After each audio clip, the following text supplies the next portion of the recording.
When I came home, I ducked as I saw a plate being thrown toward me. Mom was drunk and breaking things. The crashing sounds were hurting my head.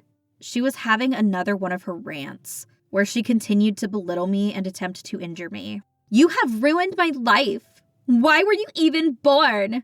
I should have just gotten rid of you like your father did to us," she yelled. Dad did not get rid of us, and he never gave up on me. Even though he knew how Mom was, he never took my custody because he knew I needed her the most. He shifted to a different city after that and visited me once in a while.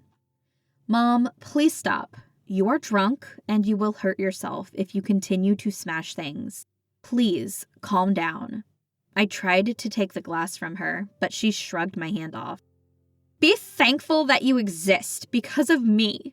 Just because I don't give you money to waste it on yourself does not mean that you will scream at me every damn night," I snapped at her.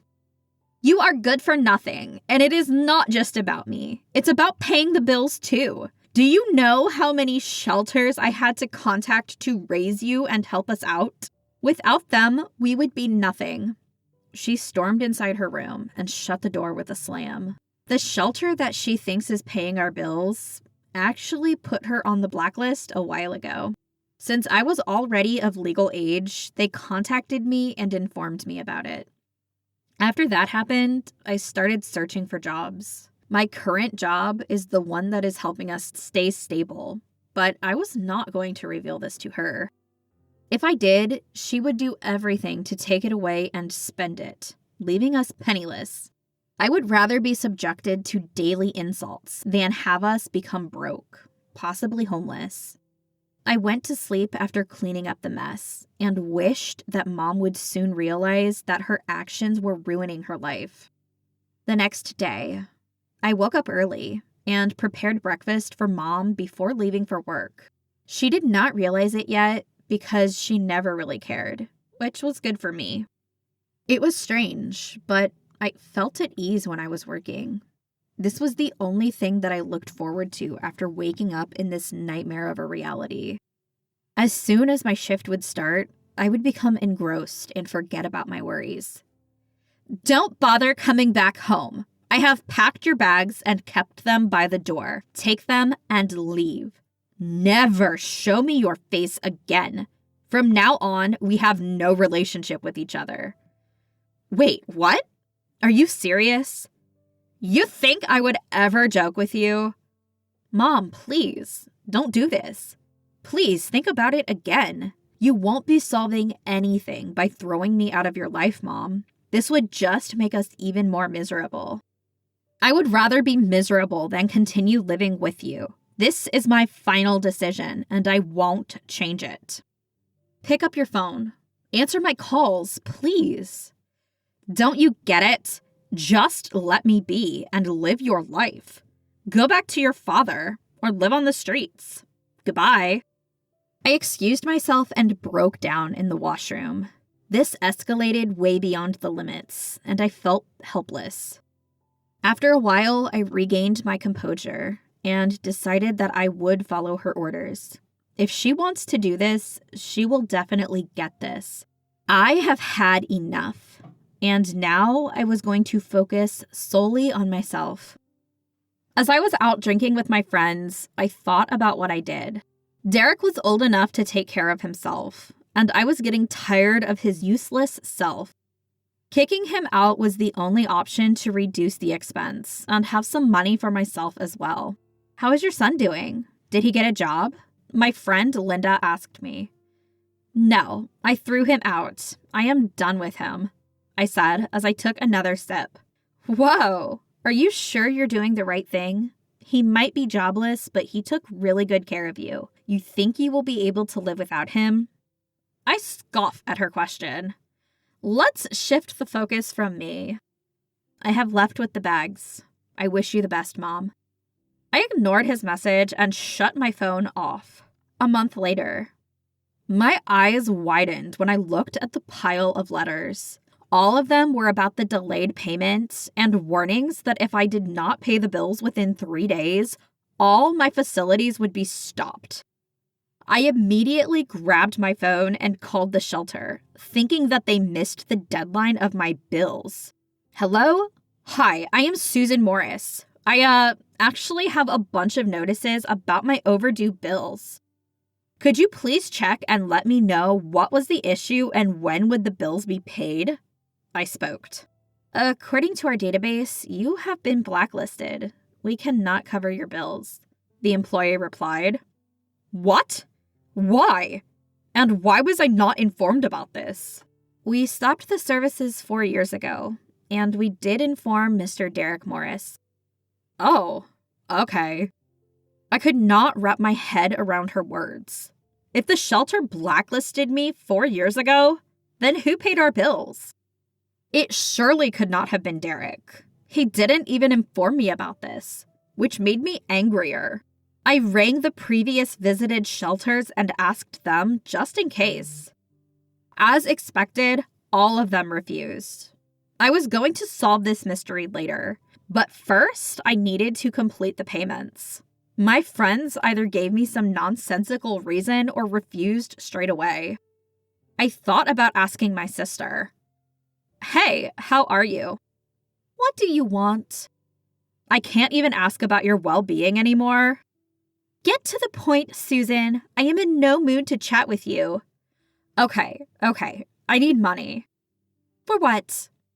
All of my bills. The shelter I thought was paying blacklisted me a while ago. I don't know who has been paying, but they have missed the deadline, and I need the money immediately. As expected, even the shelter got tired of your actions. Instead of your snarky remarks, I would really appreciate some help. What about Derek? That jobless jerk? He is no longer staying with me. I kicked him out. You must be out of your damn mind. What if he was the one helping you financially? Never. He would go out and come back at random times. What job allows that? Also, he never gave me any money when I asked him. Because he knows what kind of person you are. Can you stop with your lessons and just give me some money? No, and I would suggest apologizing to your son and bringing him back. You are evil. Thanks. Bye. Dear, where have you been staying? I heard about your situation with Susan. A friend was kind enough to lend me his spare room. How have you been, Aunt? Good. Until the woman contacted me. Also, I hope you answer this honestly. Were you the one paying the bills? Yes, it was me. She said that the payment is overdue. Are you going to help her this time? No, not really. I was kicked out, and now I am not liable to pay for the facilities. Wise decision. Let her get a taste of her own medicine. Was I doing the right thing? Should I be treating my mother like that? My conscience told me that whatever I had decided was for the best. She had been treating me so poorly for so long that I contracted typhoid because of her negligence when I was just 10 years old. The relationship and environment had gotten really toxic, and it was good that I was able to escape. Oh, aren't you Susan's son? An elderly woman asked me. Yes. You work here? When I nodded, she just mumbled an "oh," and left after she got whatever she was here for. As soon as the shift ended, my friends asked me if I would join them and go to a party. I agreed. I was going to live freely from now on. A few drinks in, I got a really unexpected message. You got a job? Since when? Why do you care? And why are you still contacting me? This is no way to talk to your mother. Now you consider yourself as my mother? Weren't you the one who broke off all ties with me? You should be grateful that I chose to let you live. Again with the same old argument. No, you did not choose to do so. You kept me only because you wanted Dad to support your needs. And grateful for letting me live? That is a really good joke. I could list down all the times that I almost died because of your negligence. If you were that tired of me, why did you stay? Because I was not like you. I saw how miserable you were after Dad left. And I could not just leave like a heartless person. I needed you, Mom. I was just a child. I never informed you about my job because I did not want you to take advantage of that. Knowing me, I would have fallen right into your trap every damn time. You opened my eyes when you threw me out like nothing. It made me realize that I was not your child, but just a tumor that you threw out of your body. But thanks for giving birth to me, I guess. I blocked her after that. My cheeks were wet from the tears, and I decided to leave the party and go back to my temporary house. Ever since that night, I never heard anything from or about her. She just disappeared from my life, or so I thought. A few months later, I got a call from a local hospital. Hi, I am speaking from X hospital. Is this Mr. Derek Morris? Yes, what is the matter? I need to speak with you regarding Miss Susan Morris. She's been admitted to our hospital in a critical condition. Please come here as soon as you can. I asked my boss if I could leave early and told him the reason. I left immediately after his approval and wondered what would have happened to her. I reached quickly and asked the receptionist about Mom. She directed me toward a room where I saw a doctor standing outside. Sir, I am Derek Morris, Susan's son. What happened to her? She collapsed because of liver damage. How much did she consume alcohol? He asked. She was a regular drinker. I tried to stop her, but every time she went way beyond her limits. She's in dangerous condition, as the receptionist might have informed you. We need to perform a liver transplant immediately. Without thinking about anything, I agreed and signed the consent form. I requested the doctor to start this procedure as soon as they could, and I would make the payment. I had a few valuable items that were heirlooms and sold them off. I gathered all of my savings and borrowed some money from my friend and boss, but still fell short. I approached Aunt Beth, and she could only afford to give me some amount. Desperate, I turned toward Dad. I had to travel to a different city to reach him. While I was going to his home, I thought about why I was doing this. I guess there was still the child left in me who craved his mother's love and support.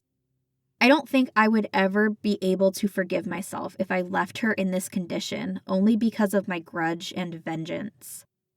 Knocking on the door, I stood in the doorstep anxiously and looked at my feet. Oh, hey bud, what are you doing here? Dad asked as he opened the door. Before I could reply, tears formed in my eyes. My whole life and situation was so messed up, it was unbelievable. Dad saw this and immediately came forward, hugging me. What's wrong, Derek? He asked again. It's Mom. What about her? Did she do anything to you? She's in a hospital because of her liver damage. I am gathering money for her transplant, but I still need more. Please, help me, Dad. At first, he hesitated because of his history with Mom, but he agreed when he saw the desperation in my eyes to save her. He brought me inside and offered me a cup of coffee. The house was nice and cozy, and it radiated homeliness. It was more lively and not depressing, unlike the place where I and Mom lived. Is this enough? He came back with a bundle of money. I counted them, and I was happy that I had finally collected the exact required amount. But I looked at him a little confusingly, wondering how he got that much amount of money. I was saving this to buy a boat, for fishing. It's my favorite hobby. That is really cool. I promise I will pay you back, Dad. I know you will. I have enough faith in you. Once she gets cured, come here again. We will go fishing. As I was preparing to leave, Dad stopped me. Derek? Yes? Please forgive me for not being a good dad to you. Your mom and I have been really unfair to you, and it was not even your fault. I hope God brings happiness in your life from now on. Thank you. We hug one last time and I leave. The next day, as soon as I reached the hospital, I ran to the receptionist to pay the remaining amount. I was shocked and confused when the receptionist informed me that I did not have to pay anymore. She asked me to go to Mom's room instead. There were 3 to 4 people surrounding Mom's bed, and the doctor's gaze fell on me. Mr. Derek, I regret to inform you that your mom has unfortunately passed away. Her body rejected the new liver, and she suffered liver failure. We are really sorry, but we tried our best. I just wished for the ground beneath me to split open and engulf me whole. She suffered a painful death, and I hoped that she was at peace now. I called my aunt and dad and informed them about her passing. Aunt drove to the hospital and came to me. She saw me staring at a blank space without any expression. The realization of losing my mom had dawned upon me. I am so sorry, dear. You have been really great to her, staying by her side even in her last moments. You did your best, and we appreciate that. The following day, my aunt and dad arranged for the funeral to take place. I caressed Mom's hand one last time, and the funeral director ordered his men to close the casket and take it to the grave. We bid her goodbye, and I went back with Dad. I was able to pay back the borrowed money, and I opened a small fishery with Dad. I learned a major lesson in my life, and it was negativity, selfishness, and pessimistic views are like poison. The more they increase, the more they ruin us inside out. Mom was consumed by them till the last, due to which I never really got to know the good side of her. If only she had given up her hate for me, I would have been the best son she could ever have and given her the best life.